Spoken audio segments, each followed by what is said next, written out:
അപ്പൊ പിന്നെ റസൂലുള്ളാഹിനെ മദ് പറഞ്ഞിട്ട് ലാസ്റ്റ് ബൂസൂരി ഇമാമ് നേരെ അങ്ങോട്ട് മുഹമ്മദ്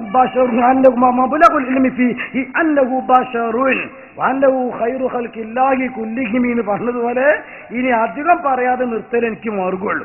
പക്ഷെ തുടങ്ങി വെച്ചത് ഒന്നാണ്ട് കൂടിയിട്ട് നമുക്ക് പൂർത്തിയാക്കാം. അത്രയേ ഉള്ളൂ. സലാസുല്ലമി തുറന്ന ഭാഷയിൽ തന്നെ പറയുന്നത് സ്വാഭാവികമായിട്ടും ഞാൻ അറുപണ ലൈഫാക്കുന്നതാണ്. ഇനി പ്രമാണം എവിടെ? ബുഖാരിയുടെ പോട്ടെ, മഹാന്മാരെ അംഗീകരിക്കാതിരുന്നാൽ സ്വാഭാവികമായിട്ടും മുസ്ലിം ആകൂലല്ലോ, ഖുർആൻ തന്നെ കിട്ടൂലല്ലോ. ആ മഹാന്മാരെ കൂട്ടത്തിൽ അടുത്ത കാലത്തുള്ളതൊക്കെ പോയിട്ട് പോട്ടെ, നബിയിൽ നിന്ന് നേരെ ഇസ്ലാം പഠിക്കുകയും റസൂലിനെ ഇസ്ലാം ഏൽപ്പിക്കുകയും ചെയ്തവരല്ലേ സ്വഹാബത്ത്. ആ സ്വഹാബത്തിന്റെ കൂട്ടത്തിൽ നിന്ന് സ്വർഗത്തിന് സർട്ടിഫിക്കറ്റ് കൊടുക്കപ്പെട്ടവരല്ലേ ഉമറുൽ ഫാറൂഖ് റളിയല്ലാഹു തആല അൻഹു. ശൈത്താൻ പോലും പേടിക്കുന്ന ആളല്ലേ. 10 ചില്ലാന സ്ഥലങ്ങളിൽ ഉമറുൽ ഫാറൂഖ് റളിയല്ലാഹു തആല അൻഹുവിന്റെ ആഗ്രഹമനുസരിച്ച് അള്ളാഹ് വഹി ഇറക്കിയിട്ടില്ലേ? അള്ളാഹ് ഉമറുൽ ഫാറൂഖ് എന്ന് വെച്ച് വഹി ഇറക്കി. ബദറിൽ പിടിച്ച ആളുകളെ എന്ത് ചെയ്യാനുള്ള വിഷയത്തിൽ ഇറക്കിയിട്ടില്ലേ? മഖാം ഇബ്രാഹിമിനെ ബഹുമാനിക്കുന്ന വിഷയത്തിൽ ഇറക്കിയിട്ടില്ലേ? ഉമറുൽ ഫാറൂഖിന്റെ റളിയല്ലാഹു തആല അൻഹു ആഗ്രഹപ്രകാരം അള്ളാഹ് വഹി പോലും ഇറക്കി.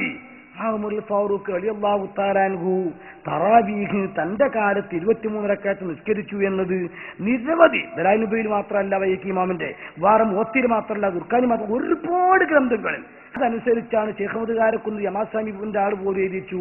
അന്ന് മുതൽ ഇന്ന് വരെ മക്കയിലും മദീനയിലും പോലും അത് തുടർന്നു വരികയാണ്. സലഫി ഭരണകൂടം മുന്നിട്ട് അത് മാറ്റിയിട്ടില്ല.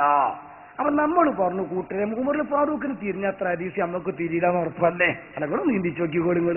ഉമറുൽ ഫാറൂഖിന് അത്ര ഇൽമി നമുക്കില്ലല്ലോ, അത്ര സൂക്ഷ്മത ഉണ്ടോ? അതും ഇല്ലല്ലോ.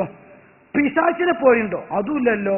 റസൂലുള്ളാഹിയായിട്ട് അടുപ്പുണ്ടോ? അതും ഇല്ലല്ലോ. പിന്നെ എന്താ അടുപ്പം നമുക്കുള്ളത്? എന്നിട്ട് ഈ ഉമറുൽ ഫാറൂഖിനെ തള്ളിയിട്ട് നമുക്ക് എന്ത് ഇസ്ലാമാ? ആരാ മുലിയാരൻ ഉമറുൽ ഫാറൂഖിനെ തള്ളിയത്? അതല്ലേ കേട്ടോളൂ.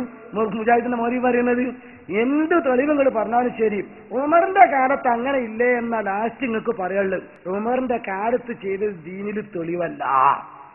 അടുത്ത സ്റ്റെപ്പ് മക്കത്ത് മദീനത്തുല്ലേന്നാ. മക്കത്തേക്ക് നോക്കാൻ ഇസ്ലാം പറഞ്ഞിട്ടില്ല. പോരെ, കംപ്ലീറ്റ് ആയി. ഇനി എന്താ തെളിവ്? എന്ത് ഇസ്ലാം അവരെടുത്തുള്ളത്? അങ്ങനെ പറഞ്ഞു വന്നാൽ നിങ്ങൾക്ക് സംശയം പെട്ടെന്ന് നിർത്തേണ്ടതുണ്ട്. അതുകൂടെ വേട്ടുകൊടുക്കും. ഉമറിന്റെ കാലത്ത് ആളുകൾ നമസ്കരിച്ചു വന്നത് ഇസ്ലാമിൽ തെളിവല്ല. ഈ ഇസ്ലാമിൽ അന്നാസ് എന്നതിൽ സ്വഹാബത്ത് വന്നുവെന്ന് തന്നെ കരുതുക. എന്നാലും ഇതുമായി ബന്ധപ്പെട്ട മുഴുവൻ ഹദീസുകളും സ്വീകാര്യോഗ്യമല്ലാത്ത ഹദീസുകളുടെ കൂട്ടത്തിലാണ് പണ്ഡിതന്മാർ എണ്ണിയിരിക്കുന്നത്. പിന്നെ മക്കത്ത് അങ്ങനെ ഇല്ലേ എന്നാണ് മറ്റൊരു ചോദ്യം. മക്കത്തേക്ക് നോക്കാനല്ല ഇസ്ലാം പറഞ്ഞത്. എങ്ങനെയുണ്ട്? നിങ്ങൾ ശരിക്ക് കേൾക്കുന്ന ഉമ്മമാരുണ്ടെങ്കിൽ എന്റെ പ്രസംഗം ഇനി നീട്ടാൻ സമയമില്ലല്ലോ, ഉള്ള നിങ്ങൾ അടിയിലേക്കൊന്ന് ഇറക്കുക, ആലോചിക്കുക.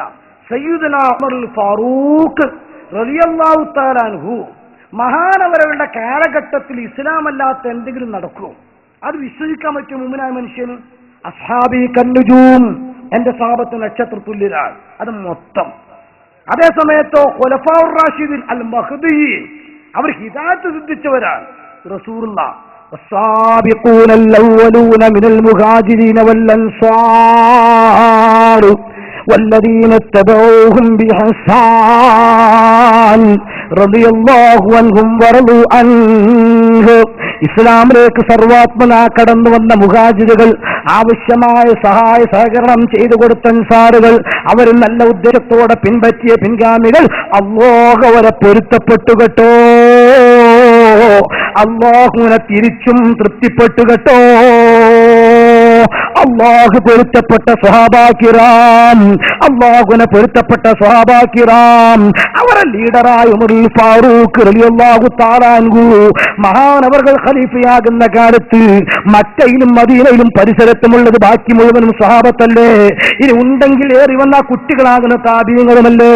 ഇവര് മുഴുവനും അല്ലാഹുവിന്റെ റസൂൽ പഠിപ്പിക്കാത്ത ദീനീ പ്രവർത്തനത്തിൽ അനാചാരം ചെയ്തെന്ന് വിശ്വസിക്കാൻ സ്വർഗം കൊതിക്കുന്ന മുഅ്മിനിന് സാധിക്കൂല. അത് സാധിക്കുന്നത് കഴിയുന്നത് സ്വർഗത്തിൽ വിശ്വാസമില്ലാത്ത, പരലോകമുണ്ടെന്ന ചിന്തയില്ലാത്ത മുജാഹിദിന് മാത്രമാണ്. അതുകൊണ്ടാണ് അവർ തുറന്ന ഭാഷയിൽ തന്നെ പറഞ്ഞത് ഉമറിന്റെ കാലത്ത് ചെയ്തത് തെളിവല്ല. ഒറ്റ കാര്യം കൂടെ ഞാൻ പെട്ടെന്ന് പറഞ്ഞ് അവസാനിപ്പിക്കട്ടെ. പിന്നെ ഇയാൾ പറഞ്ഞൊരു വാക്കുണ്ട്, മക്കത്തേക്ക് നോക്കാൻ ഇസ്ലാം പഠിപ്പിച്ചിട്ടില്ല.